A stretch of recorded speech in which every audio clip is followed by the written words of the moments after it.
Bonjour et bienvenue sur Radio USB Tennis. Nous allons diffuser des interviews de plusieurs personnes de notre club, des dirigeants, des partenaires, des joueurs, des parents, des enfants, euh, pour vous faire découvrir au mieux notre écosystème, celui qui nous entoure tous les jours au niveau du club. Aujourd'hui, l'idée c'est nous allons recevoir Laurent. Bonjour Laurent. Bonjour Guillaume. Alors Laurent, est-ce que tu peux te présenter? Et bonjour, je m'appelle Laurent Alchepard, j'ai 47 ans, je suis directeur du club depuis 21 ans. En 1999, quand je suis arrivé au club, on était 350 adhérents, 200 enfants et 150 adultes. Et nous sommes passés à 1200 adhérents en 2020, 750 enfants et 450 adultes. Ce travail a été effectué grâce à une équipe pédagogique et grâce à notre comité directeur. On est passé en 20 ans de 3 salariés à une vingtaine. D'accord, ok. Et alors, du coup, par rapport à ce que tu viens de dire, en tant que directeur du club, quelles sont pour toi les différentes actions ou les différents projets à mener pour faire grandir un club? Mais pour faire grandir un club, l'action principale est de développer son école de tennis pour avoir une base de loisirs.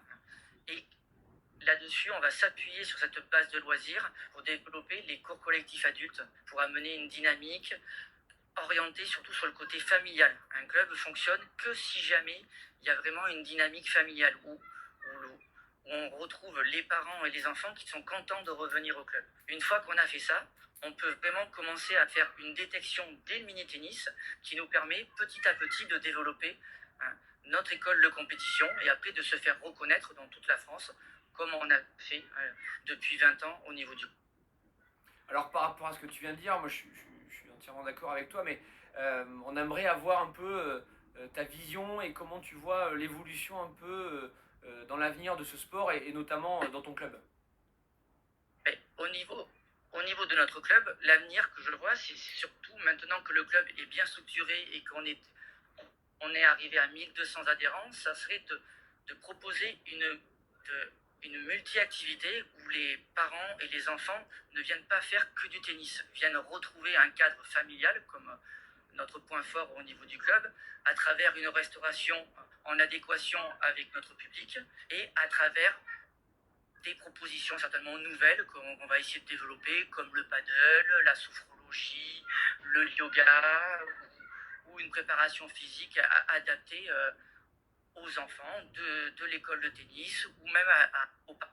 Alors d'ailleurs, je crois que dans ton club, il y a un projet qui est en train de se mener là pour agrandir le restaurant, on va dire, avec un nouveau gérant et peut-être dans l'avenir encore avoir une salle de fitness. C'est ce que tu veux dire Tout un à petit fait, peu. donc Ok.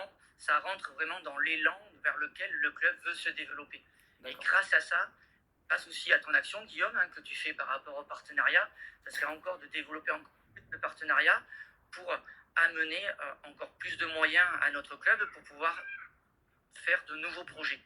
Et que nos partenaires sont contents d'inviter leurs fournisseurs et leurs clients au niveau du club pour créer une dynamique de tennis qu'on a déjà et une dynamique aussi à l'extérieur de notre sport, le tennis. D'accord. Et tout en gardant du coup ce que tu disais au début, le côté familial et convivial. C'est ça que tu Voilà, résumes ça là-dessus. tout à fait. D'accord. Vraiment le point fort de notre club qu'on aimerait axer là-dessus. Très bien. Bah, écoute Laurent, écoute avant de se quitter quand même, j'aimerais que tu parles un peu de tes moments en tant que joueur et en tant que directeur, de tes meilleurs moments. Et quel est ton meilleur moment en tant que directeur? En tant que directeur du club, il y a deux moments qui me viennent tout de suite à l'idée. Ça a été quand Patrick Dominguez, le DTN de l'époque, nous a nommé meilleur club formateur de France sur les 6-14 ans. Donc ça dénote tout le travail qui a été fait en amont de notre équipe, du comité directeur. Donc là, on a été ce titre-là en 2004. Et après, le deuxième point qui me vient aussi à l'idée, qui est très fort et qui est encore à l'heure actuelle, ça a été de passer Grégory Vrelnagel, d'un joueur de niveau régional, à numéro 1 en 2012, l'année dernière. Donc là, vraiment un travail de l'équipe et un travail que je me mets à l'intérieur parce que je suis son coach. Et donc, je suis vraiment fier de ça. Bah, bien sûr, je comprends très bien et tu as raison. Et on a envie quand même d'avoir ton ressenti, là, ton meilleur moment en tant que joueur de tennis. Là, c'était quoi? Parce que je sais que ça fait longtemps que tu as joué. Tu joues depuis très longtemps, Laurent. Encore. Bon, effectivement, moi, je suis assez fier de mes 22 ans en national, ça j'en suis content, mais le point le plus important, ça a été vraiment notre titre de champion de France en 2009 avec l'équipe du Bouscat en plus, donc mon club de cœur.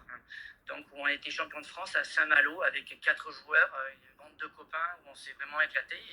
Et même si c'est en 35 ans, c'est vraiment mon titre principal que j'ai préféré quand j'ai été joueur.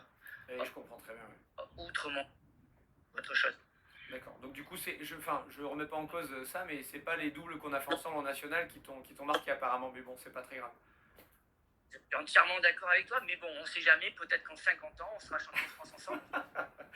Bon, écoute, merci Laurent en tout cas pour cette petite interview, et je vous donne rendez-vous demain pour une autre interview avec une autre personne. Merci beaucoup Laurent, à bientôt. À bientôt, merci à tous. Ciao.